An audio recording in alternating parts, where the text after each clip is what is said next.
Hello everybody, welcome back to the channel. If I were to ask you what are the most significant or popular Flash games ever made, you may have a good few answers in mind. I'm sure if we all gave our answers in the comments, then we'd probably end up with a fair few disagreements. However, there is one series which undeniably deserves a spot in that list. The Fancy Pants Adventures games. With the first game, World 1, releasing to incredible success on the 14th of March 2006, the series has continued all the way to this day, with the creator of the series, Brad Bourne, announcing the Fancy Pants Adventures Online on the series' 20th anniversary, which is estimated to release sometime in 2027. And so, in honour of the series' 20th anniversary, I want to return to the original 3 games, Worlds 1, 2, and 3, to see how they still hold up today. In order to do so, I will be considering these 5 pieces of criteria: the core gameplay mechanics, the story, the balancing, the sound and art design, and the replayability. Now, although the original Flash games are quite old now, there have been some additional versions released over time. World 1 has a remaster as well as a separate remixed version. World 2 is also going to get remastered, and World 3 is also planned to receive some extra polish within the Fancy Pants Adventures Classic Pack, a compilation of these games on Steam. Ironically, World 3 also already has a premium version, as the World 3 Flash game was actually a devolution of another Fancy Pants game from 3 years earlier, the Fancy Pants Adventures. This was originally a console exclusive, releasing on the 19th of April 2011 for PlayStation Network, and on the 20th of April 2011 for Xbox Live Arcade. But this game was ported over to mobile devices a few years later, with these ports still receiving updates to this day. But regardless, the original Flash games for Worlds 1 through 3 are the ones that I played growing up, as well as many other people. And so I won't be covering the World 1 remaster and remix, the Fancy Pants Adventures, or Super Fancy Pants Adventures and its corresponding devolution, World 4, in this video. So if you guys want me to make another video on these games, then please let me know in the comments. Now, as a quick disclaimer, the gameplay footage in this video, and my review, is from the latest versions of Worlds 1 through 3 on the Flashpoint Archive. I did this because I believe that these games would be a good in-between of the original experience from years ago, and the experience that you'd receive from the Classic Pack today. So please do keep in mind that certain aspects of the games will be slightly different. But after playing the games in the Flashpoint Archive and the Classic Pack, my review across both versions is the exact same. Also, if any of you guys want to support Brad and his work, then please feel free to purchase any of the games on Steam, or join Brad's Patreon, which are linked down below in the description. Now, with all that established, sit back, relax, and enjoy the video. Upon launching World 1, we are taken to a corridor with a small tutorial to the side, which allows us to do some quick testing and to learn the controls. In this version of the game, version 1.7b, there is a door which takes you to the Armour Games webpage of World 2. Honestly, I really like how Brad wanted fans of the game to continue with the series by updating World 1 to guide players to the new game. To me, it really just shows Brad's passion for the series.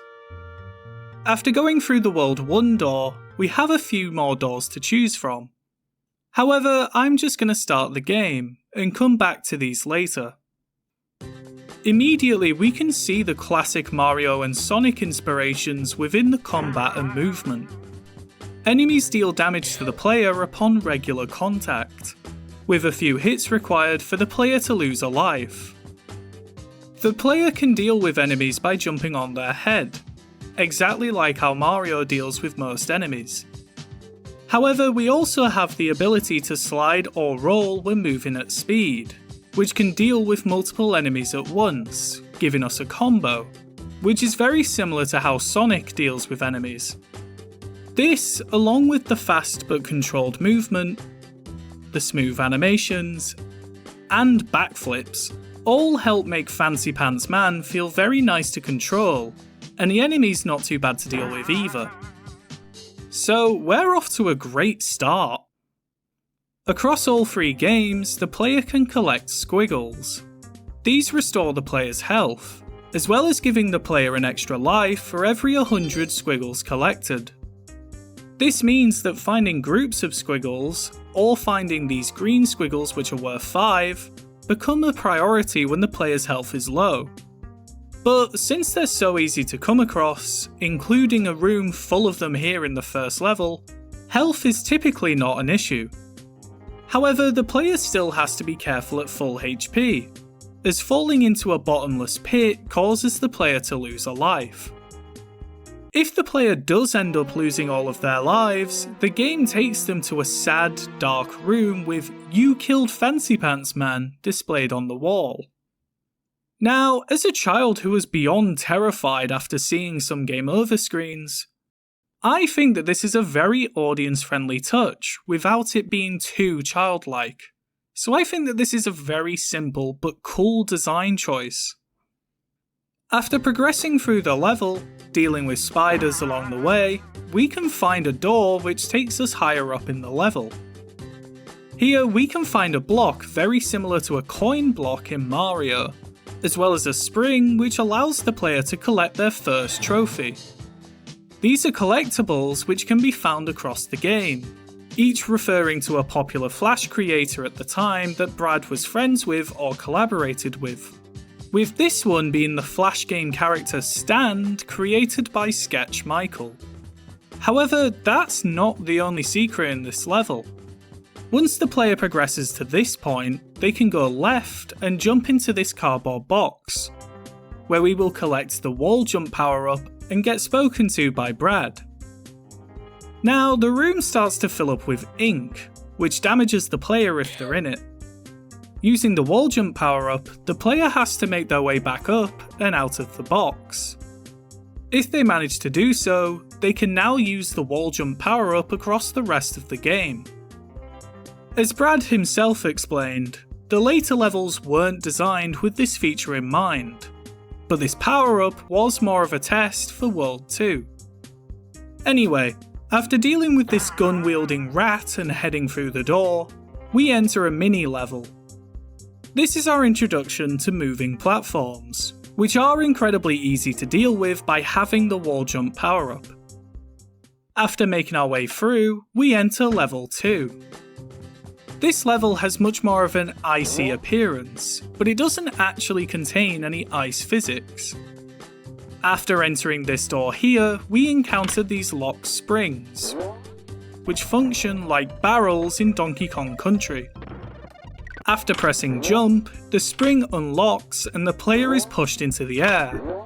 Once the player makes it all the way to the top, they can collect their second trophy, the Kid, the main character of Snow Blitz, a Flash game created by Brad and Sketch.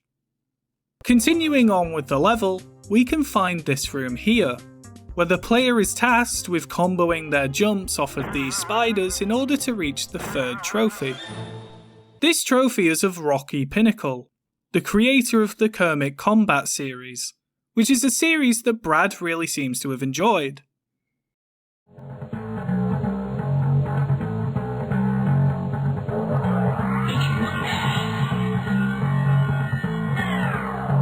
Give me that, punk! Oh, gross, you're pissing yourself off. To each to their own, I guess. Not too long after, the player can find their fourth trophy within this loop here, which is visible from the other side. This trophy is of Eric the Juice Man from the Juice Man series created by John Peraza. Now, with everything collected in this level, we can enter our next mini level. which contains some more moving platforms, which are also quite easy to deal with.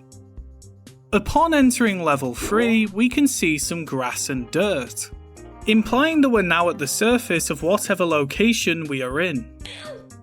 Here we have a much more hidden door to go through to collect our last trophy. Since platforms in this game are defined by a thick outline, it makes sense that this little part here is actually not a platform, with the player being able to enter this door within the mound. Here we're tasked with reaching this spring 3 times, which moves every time we reach it. After completing that pretty simple task, the final trophy spawns at the ground. This trophy is of the Knight in Training, a teaser for Sketch's newest project at the time. After that, we deal with these weird bird enemies, before jumping into this hole within a cave. And so we've reached the final boss, the Angry Penguin. This guy was just minding his own business until we woke him up, and now he wants to kill us. Honestly, I don't blame him. By baiting him into running into the wall, we can then jump on him to deal damage. After hitting him 3 times, we kill the penguin, officially ending the game. Now back to the main menu. We can enter any of the 3 levels in the level select room, as long as we've reached them before. Then we can view our trophies in the collectibles room, and also look at the game's credits within the credits room. Here we can reset our data, and also change the colour of our pants, with the original orange, red, green, and blue as options. And so that's everything to cover in World 1. It is quite a short game, so there wasn't too much to talk about, but things do pick up a fair bit in World 2. After launching the game, we get a very short cutscene before we're shown our new menu.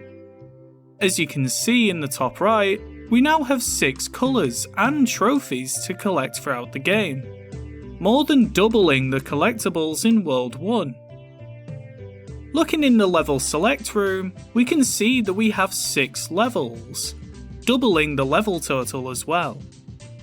Compared to World 1, some of the animations have been updated, such as Fancy Pants Man now combing his spiky hair into an afro in the idling animation, before shaking it out and continuing the same as World 1. Also, the wall jump is now a base feature, with the player now able to control the trajectory of their wall jump from which arrow key they're pressing at the time, which can lead to some really cool movement. But other than that, the movement mechanics are generally the same. However, after starting the game, we're immediately introduced to a new mechanic, Fancy Golf Ball, or just Fancy Golf. Here, we're tasked with guiding the snail shell into the golf hole. As this sign explains, we can slide into the shell to pop it into the air, and then headbutt it to keep it up. If we're able to prevent the shell from hitting the ground, we receive an airborne combo. This sign is one of many across the game. Some act as mini tutorials, while others are just funny messages, adding a lot to the game's charm, whilst also making the game more accessible. After finishing our round of Fancy Golf, the mayor of Squiggleville compliments our skills, and rewards us with an ice cream, which an angry rabbit then steals from us. And so, we now have our goal for the game: get it back. After entering the first level, we can see much more visual detail compared to World 1, as well as some more spider enemies. In this game, we can deal with the enemies a little bit differently. If we hold the jump button while stomping on the enemies, it simply kills them like in World 1. However, if we short hop on the enemies, or slide or roll into them, we can stun them instead. Now, running into these enemies causes them to take damage, which allows us to deal with multiple enemies at once. This is honestly a really cool idea, and it separates the game from its inspirations, helping it feel more unique. After exploring, we can find a snail, which we can hit to give us a snail shell. Across each level, there is one snail and a corresponding fancy golf hole, with each giving us a new colour of pants. To be honest, most of these holes are somewhat easy, but for some reason I really struggled with the one in level 3. But as a mechanic, I really like this idea. I think it's funny that the pants themselves are the flag for the hole, and the amazing movement mechanics also makes this feel quite satisfying to do, even if you can sometimes just launch the shell in the opposite direction by accident. Similarly, within each level there is a door that stands out to the rest, which is the door that leads to that level's challenge room. After making our way through the room, we're able to find that level's trophy. Compared to World 1, I much prefer how these doors stand out to the player, as it helps guide them to the trophies. In the first level, we can find the challenge room behind this door here with a hexagon above it. As it is the first challenge room, this one is especially simple.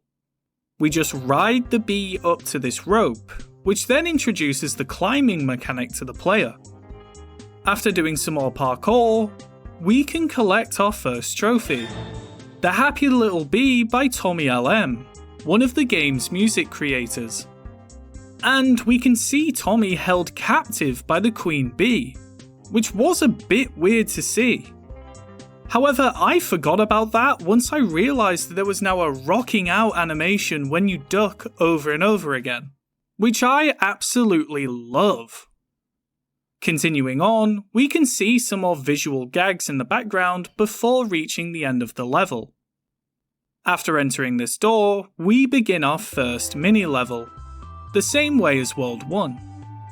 Here we've got a set of loop-de-loops that intersect over each other, which I think is really fun to look at and cool from a programming perspective, even if all you have to do is just hold right to reach the end. You don't even have to jump if you're going fast enough. Now, in level 2, we have many oil-slicked platforms, including these two walls which lead to a door and a tree, with this door being this level's challenge. Interestingly, this room is in a dark forest environment. Here, we need to make our way up to the top of the tree in order to find our next trophy, The Prowley by Adam Phillips. After locating this level's golf hole at the end of the level, and launching the shell up these platforms to reach it, we can also collect the purple pants. And with that, we head into our next mini-level. Here we've got to time our jumps across the platforms, getting some very satisfying slides along the way, in order to reach the third level. Immediately after entering, we can see the snail. But with many hills and small platforms between it and the golf hole, this was the hardest golf hole by far for me, taking me over 10 minutes to do. But once I did, I earned the black pants. This level's challenge room can be reached by using this cannon here, and then making our way across these chains. Upon entering the door, we're taken to a futuristic city, which, judging off the flag, appears to be in a world where a post-space colonization USA and Japan have merged. What an interesting scenario. After making our way through the room, hanging onto cables and jumping on flying cars along the way, we can collect our third trophy, The Swain by Mike Swain. In the trophy menu, Brad actually explains that the level is based off of his Time Squad animation, which I think is incredibly cool. And so, with everything done in level 3, we enter this door and head into our next mini level. Here we just have to wall ride up these oil slicked walls, timing our jumps on the way in order to reach the door to enter the 4th level. After discovering the super secret spidery headquarters in this desert, we can almost immediately find the trophy room. But before that, we can play another hole of fancy golf to get the yellow pants. This is a lot like the hole in level 2, except the platforms are much simpler to deal with, making this one of the easiest holes in the entire game, and a very nice surprise after that 3rd hole. Now, since the trophy room is so close to the golf hole, we can just head straight into that room. This room has a jungle temple design, with the room itself requiring us to use our wall jumps. But since we're very used to that by now, we can very easily collect our 4th trophy. Happy Luis by Luis. This guy still makes games and art on Newgrounds to this day. And he was also the creator of Luis Launch, a Flash game which I played a few times as a child, but I totally forgot about it until I started making this video. But anyway, with everything collected in level 4, we can head into our penultimate mini level. This one is very simple. There's this fast moving platform and little cubbies for us to hide in as we make our way down. But since the cubbies are quite large, this mini level is pretty easy. And so, we enter the 5th level. This level is quite large, with many loops and winding tunnels for us to roll through. One of which actually ends with a Mario pipe, which is another funny reference to the game's inspirations. After noticing some cracks in this wall, which we can hang off of, we can climb up and find this level's trophy room. This room is filled with spikes, which, if we touch them, will take us back to the beginning of the room and also deal a good bit of damage. After running up this wall, we have to jump off at the right time, and then deal with some falling platforms to reach our 5th trophy, the Ninja Pick by Afro Ninja, the creator of the Territory War series, which was one of my favourites to play with my brothers when I was a kid. Now, we can find the snail close to the end of the level. Since the hull is at the bottom of the level, and it's a lot easier to make the shell go down than up, this is another very simple hull, allowing us to easily earn the sky blue pants. Now, we have to make our way all the way back to the end of the level, which is a bit annoying, but not too bad. And with that, we can enter our final mini level. Just like the others, this is very simple, with us needing to use these moving platforms to make our way up to the door. However, I'd like to point out this amazing animation of Fancy Pants Man's hair whilst we ride these moving platforms. Stuff like this really shows how much attention to detail went into these games. And so, after making our way up, we can now enter the final level. After reading these signs written by the Angry Rabbit, we can find this level's fancy golf hole. As we can see, if the shell falls through this hole here, we'd have to deal with the snail all over again. So we've just gotta be careful. After wall jumping up here, we can find both the snail and this level's trophy room. Compared to the seemingly icy platforms in level 2, this room actually has some ice physics. But to all you ice level haters out there, that's only for these first platforms here. Also, just like level 5's challenge room, we have some spikes to deal with, which we also need to handle by timing our jumps correctly.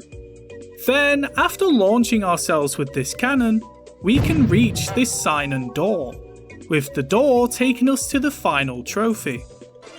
Cold -1 by -1, who was the first Flash programmer that Brad ever spoke to. As explained by this sign here, and by Brad's notes, Fancy Pants Man was supposed to be included on the release of Newgrounds Rumble, a Super Smash Bros.-like platform fighter. However, Fancy Pants Man did eventually get added to the game on the 30th of May 2008, a full year after the game's release, and almost 5 months after the release of World 2. After going back through the door, we're taken straight to the exit of the challenge room, and so we head back into the level. Now, this hull of Fancy Golf is arguably the easiest in the game, since you can mostly just let the shell make its own way down these platforms. And the snail itself is very close to the hull, so it's not too bad if we need to try again. Honestly, I was just glad that I didn't have a repeat of level 3.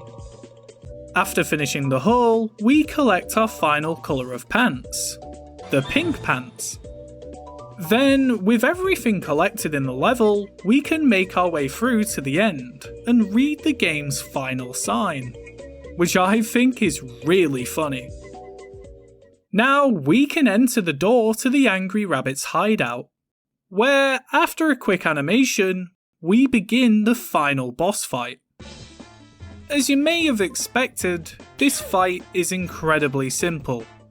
We just have to avoid the rabbit as he makes his way towards us, with him eventually jumping upwards out of the screen after a few hops.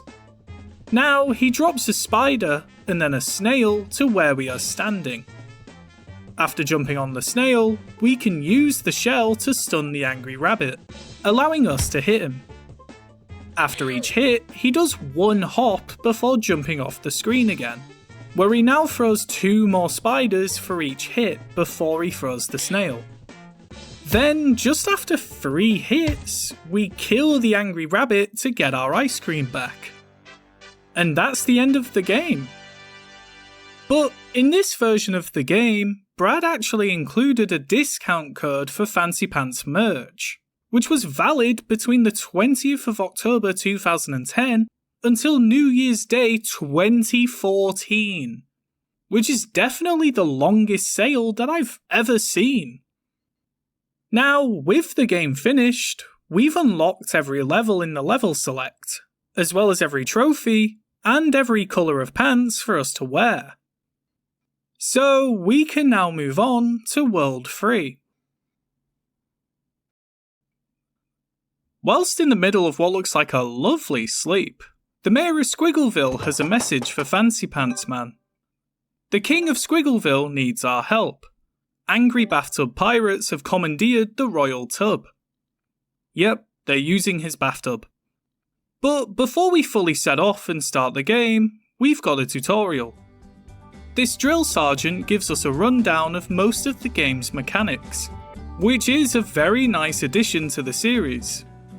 Since this game was the devolution of the console game, it makes sense that a proper tutorial was included, as a good number of those players won't have played the first 2 games.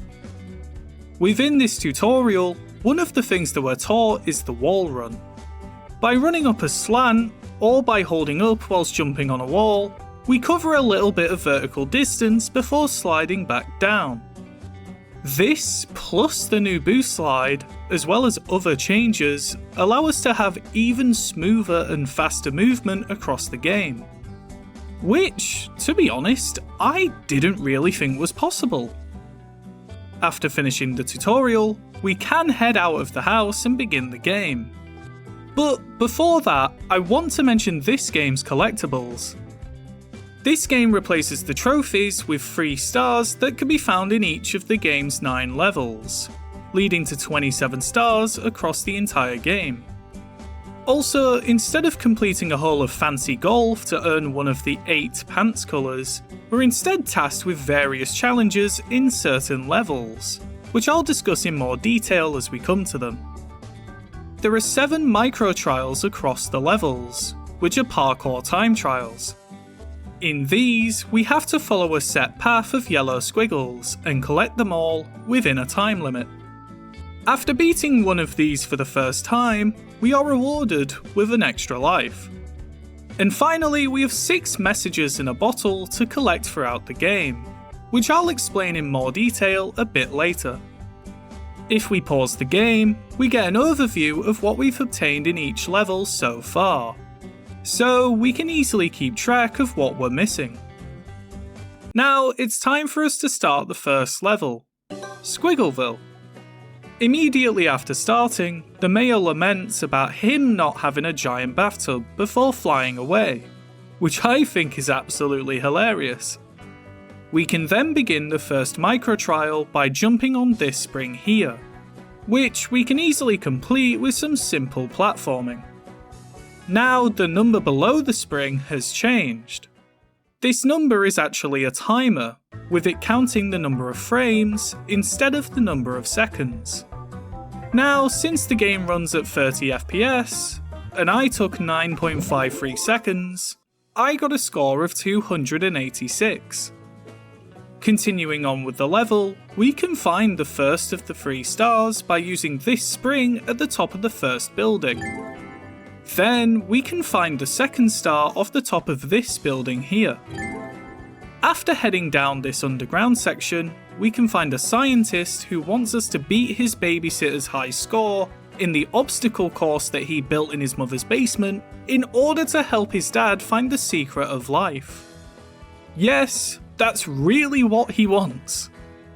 This is our first challenge, where we need to perform parkour tricks in quick succession to build up a score, much like what you can do in the Tony Hawk Pro Skater games. Here, we're given 2 minutes to beat a score of 500,000. This may sound a little challenging, but it's actually really easy. We can build up a score multiplier very quickly, and the score given per trick is really generous. So, I beat this with plenty of time to spare on my first try. And so, I obtained the dark blue pants. Now, we just need to collect that last star, which we can see in the background. So, how do we get there? Well, after using some momentum, we can reach this door here, which then takes us to the house that we could see in the background. Here, we can use the springs to grab that final star. And so, with everything obtained in level 1, it's time to help out the king in the second level, the royal tub. After the king explains the situation, as well as the long list of places that he needs to sit today, and the fact that he's secretly very lonely, we can grab the first star by rolling under the truck. Then, after taking the spring up to the gigantic bathtub, we can find the second star along the base here. Jumping into the tub, we discover our next new feature: swimming. After making our way down the tub, avoiding the pirates along the way, we can pull the plug to get rid of them.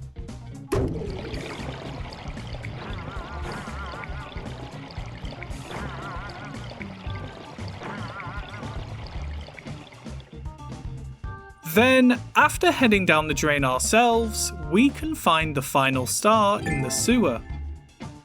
Now, since there's no micro trial or pants challenge in this level, we simply just use this spring to get out of the tub, where we now meet the captain of the pirates, Captain Rainbowbeard.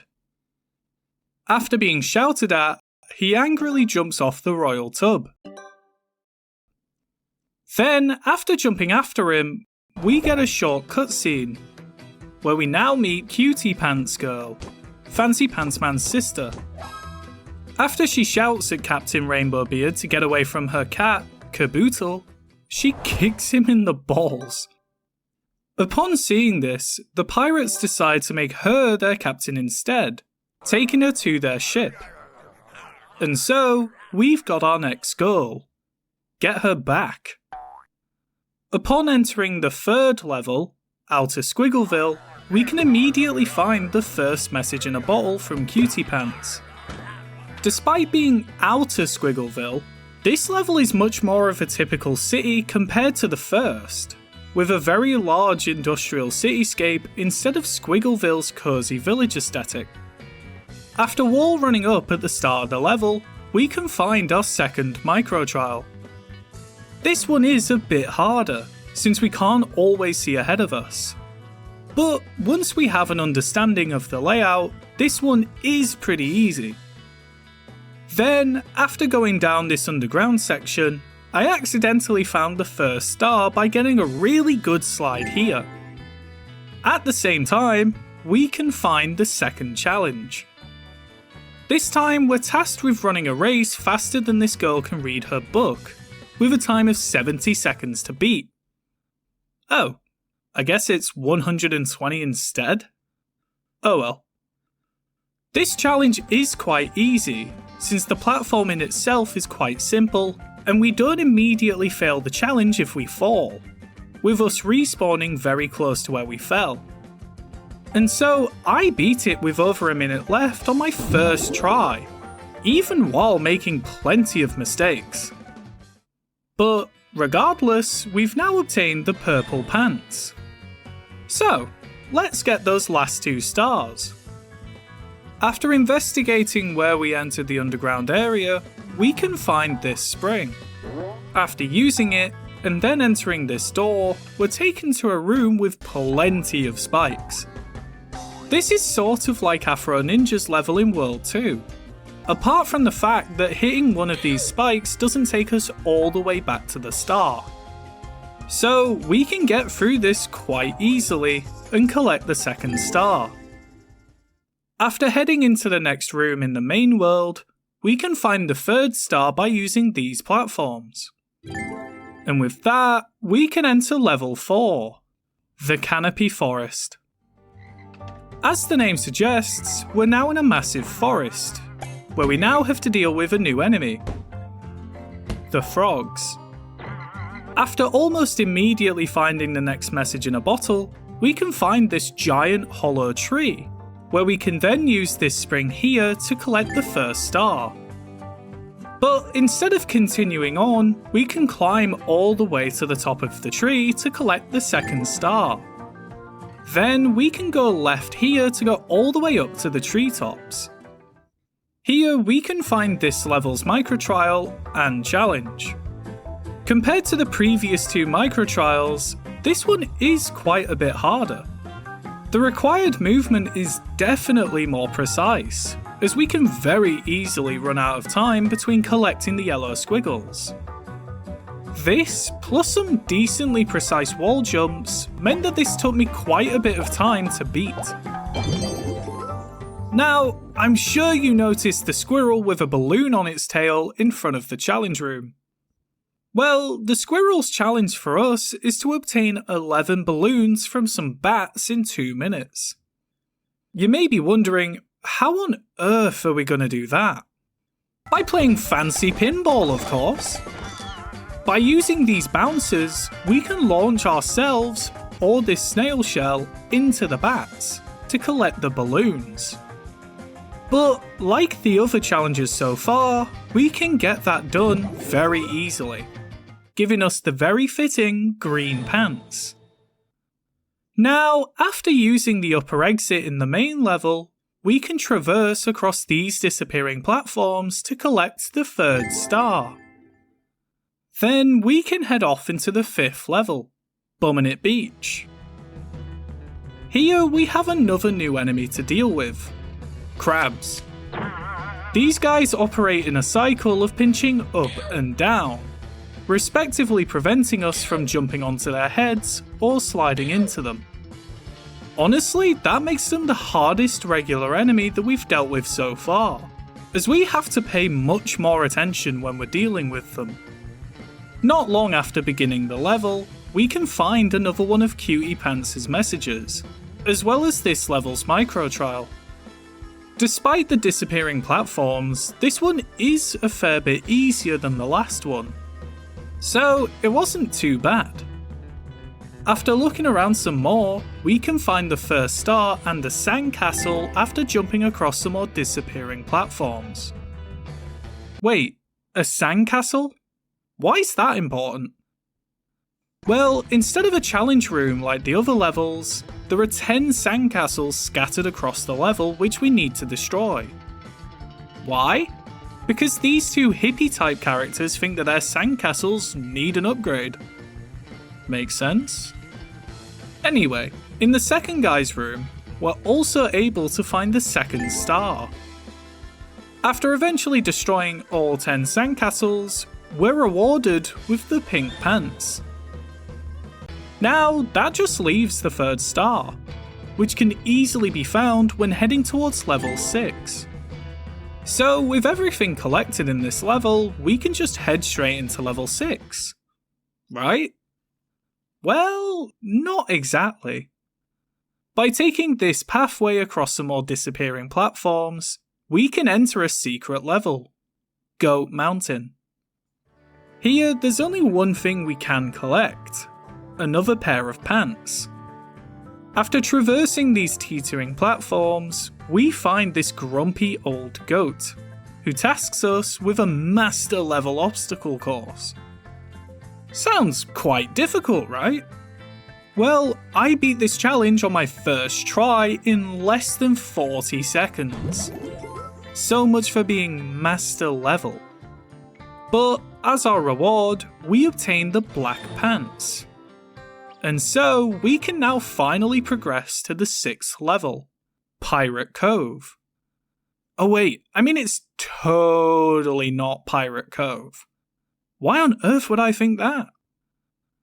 But anyway, after entering Pirate Cove and having a good underwater cave swim, we can go through this door here to take us to a dock. But before that, the first star is actually just off screen right here. So, after getting a speed boost from kicking off a wall, we can wall jump up to collect the star, and then enter the door. Now, we can go over to the dock and enter the ship. Here, we find a mound of enemies, which is specifically tall enough so that we can't jump on their heads, and wide enough so that we can't just slide into them. Guess we have to come back later. Well, at least we can find the second star on the right side of the ship. Now, after swimming to the bottom of this chasm, we can find a door which takes us inside another ship. After making our way up some platforms, we can find this level's message in a bottle, where Cutie Pants is really not bothered with her situation anymore. But still, after progressing some more, we can enter the unassuming closet of epic weaponry, where we can find the pencil. After taking some inspiration from Indiana Jones, we're able to take the pencil without its owner worrying about it. Oh, never mind.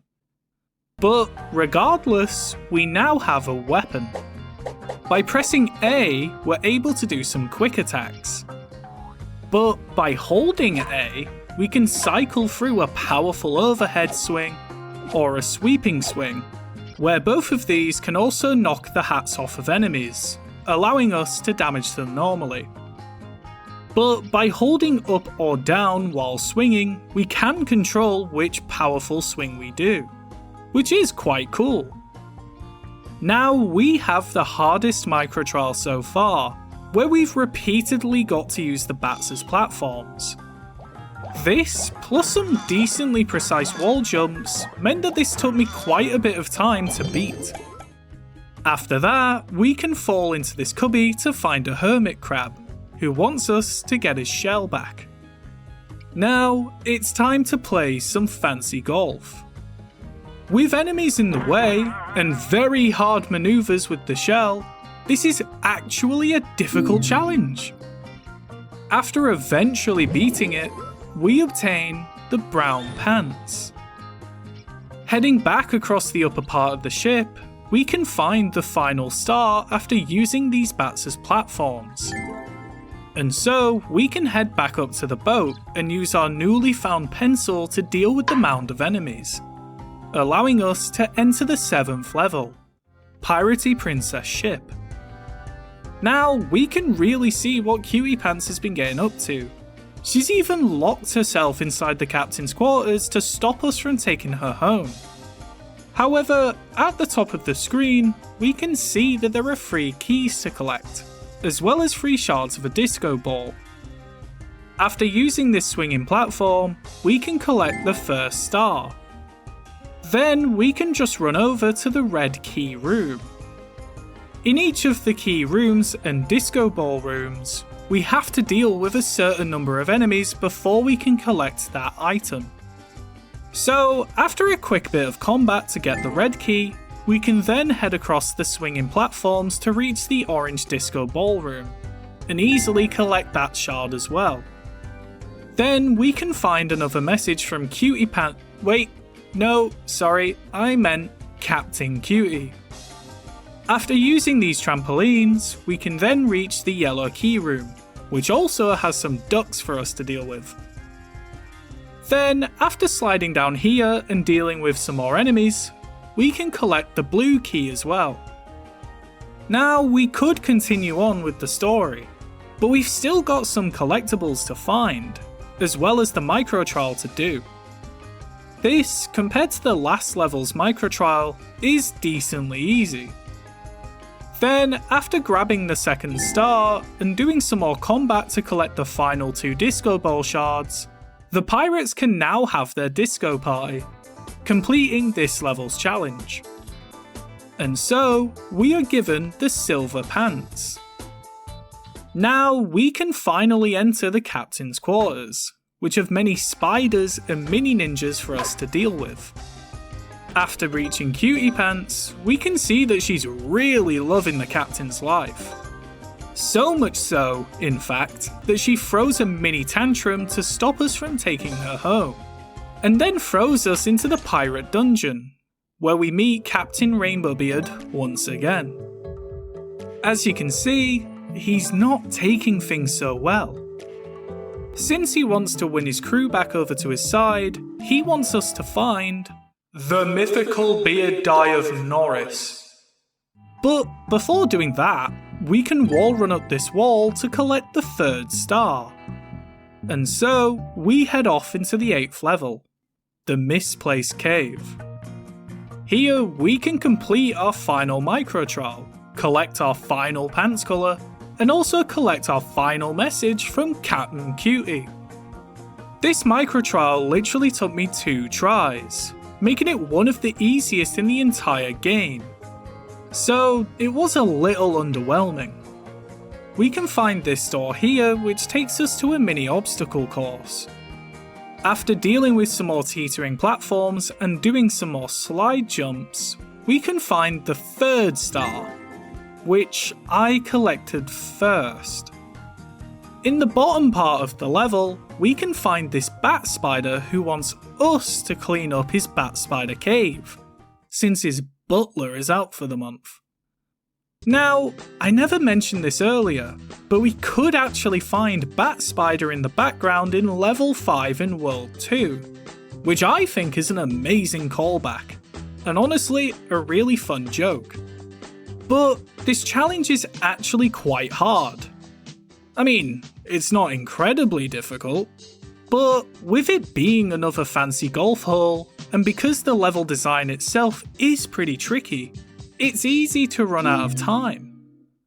However, it's worth the struggle to obtain the golden pants, our final pair of pants.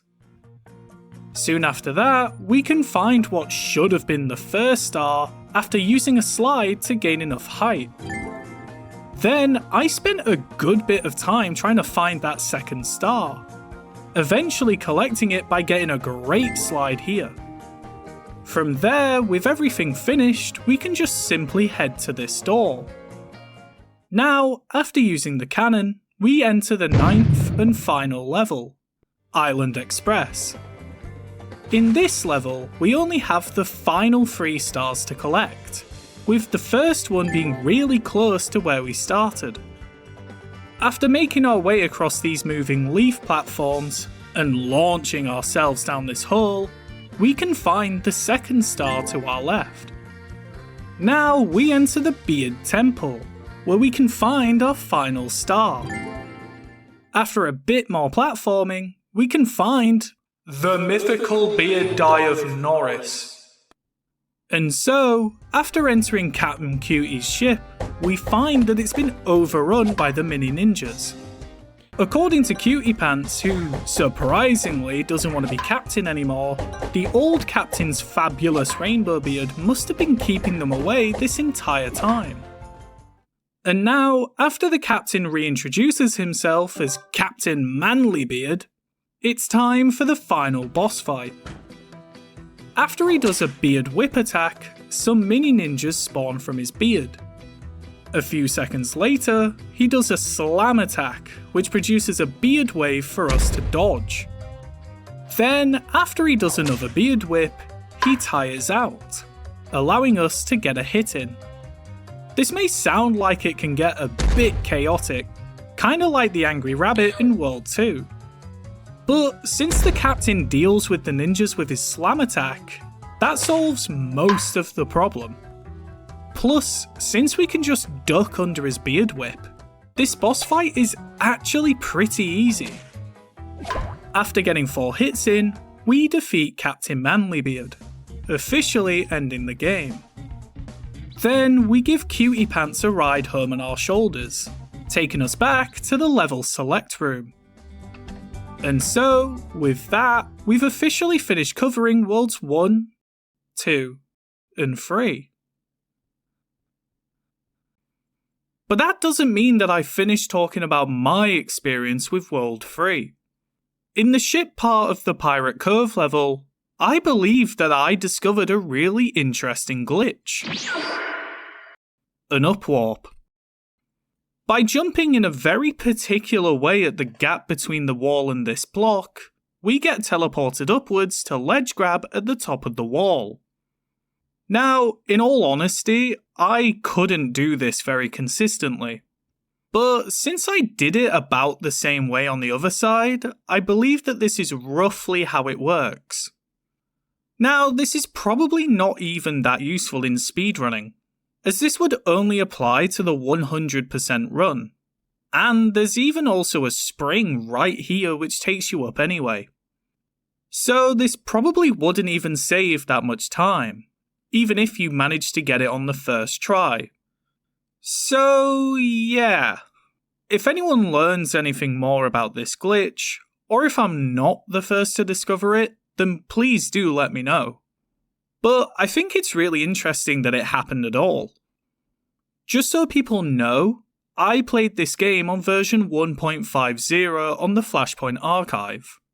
But after testing this in the current version of World 3 in the Classic Pack, I was able to perform this glitch in the same way. So I don't think that the version currently matters for this glitch. Now, let's take a step back and have a look at the games using the 5 criteria I gave earlier. The core gameplay mechanics, the story, the balancing, the sound and art design, and the replayability. As you may very well imagine, the platforming in the games is second to none.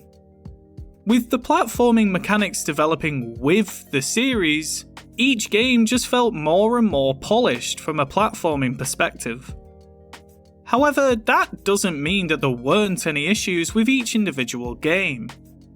For example, the locking springs in World 1 were never included in Worlds 2 and 3, which I think is a big shame. These could have been used as a way to provide some extra variety in the main levels, but especially in World 3.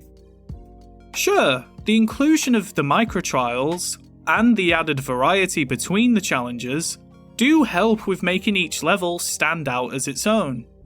But if you're just trying to beat the game, the core design for the main levels is incredibly simple. For Worlds 1 and 2, it's quite excusable. However, despite the inclusion of swimming in the Royal Tub and Pirate Cove, I just felt like those sections were so minimal that it didn't really leave a large impact. But the potential is there for something amazing, and I can't wait to see how these aspects may have developed in Super/World 4. The combat is very minimal, but that's not necessarily a bad thing. I mean, with Sonic 1 having so many hazards and enemies in the way, a lot of the desired fast-paced gameplay became very intermittent. So, by not having as many enemies to deal with in those fast-paced moments, these games allow for some incredibly satisfying parkour sequences, including sliding into enemies and jumping on them as platforms. Plus, using the pencil to deal with the enemies in World 3 is incredibly fun, and adding a combo counter in each game also made it funny to just mess around with the enemies. So, all in all, I think the games are amazing with respect to their core gameplay mechanics and design, just with some flaws. Moving on to the story, this isn't even a factor in World 1. I mean, all we really did was just run around until we disturbed this penguin's sleep, and then we killed him. But in World 2, there is a bit more of an attempt at a story. With an intro cutscene and a set goal for the game, we at the very least have a purpose for what we are doing, even if it's still very bare bones. However, the humour across World 2 is a very appreciated touch, helping the game have even more uniqueness compared to its predecessor. World 3 improves on these aspects even more, with multiple cutscenes, multiple objectives, even more jokes, and much more dialogue throughout the game, helping the story feel much more engaging. Plus, even though they are an optional collectible, the messages from Cutie Pants give the player bite-sized updates, rather than continuously breaking up the parkouring with cutscenes. Also, it's nice that Captain Rainbowbeard is much more involved in the story compared to the Angry Penguin and the Angry Rabbit. And the fact that we actually help him out in order to get Cutie Pants back is a nice touch. Therefore, I would say it's pretty clear that the stories got better as the series went on, with World 3 having what I would consider a great balance between gameplay and story. Sure, there's still not that much story, but the game is quite short, and the story's not the main focus of the game anyway. So that makes a lot of sense to me. Now we have the balancing. As stated multiple times, the games as a whole are quite easy, even when factoring in that they're designed for children. That's not inherently a bad thing, as it meant that I had a very nice casual experience playing the games. But there are instances where it is actually a problem. Take the boss fights for example, they're just too easy. Like way too easy. I understand the ideas for each boss, but the fact that they only take a few hits to beat just makes the fights too short. But to be fair, I did die a few times when fighting the Angry Rabbit, since things could get too hectic with a lot of spiders on screen. Also, continuing on with the combat, most of the enemies don't deal much damage at all. So, with so many squiggles to find across the levels to heal back up, we'd really have to shut our brains off to lose a life. Plus, it's harder to lose a life from the platforming in Worlds 2 and 3, making those games feel even easier. In World 1, the trophy rooms felt like a way for Brad to test certain mechanics, making those rooms quite fun and unique, even if they're quite simple. At the end of the day, it's a lot easier to get good feedback on potential mechanics for the later games if the test itself is pretty simple. So, I'm not too bothered there. Similarly, the trophy rooms in World 2 felt like a way for Brad to experiment with visual designs, as those rooms were much closer in style to the levels in World 3. So they also didn't really feel like challenges to me. Plus, the fancy golf holes made up for the lack of challenge anyway, so World 2 gets a pass in my eyes as well. Generally speaking, the ideas for the challenges were pretty good, so I wouldn't change them much. I just think that the timers should have been reduced for most of them, and that the platforming itself was a bit more difficult. That way, the winning attempts would have been because the players' movements were pretty good across the entire challenge.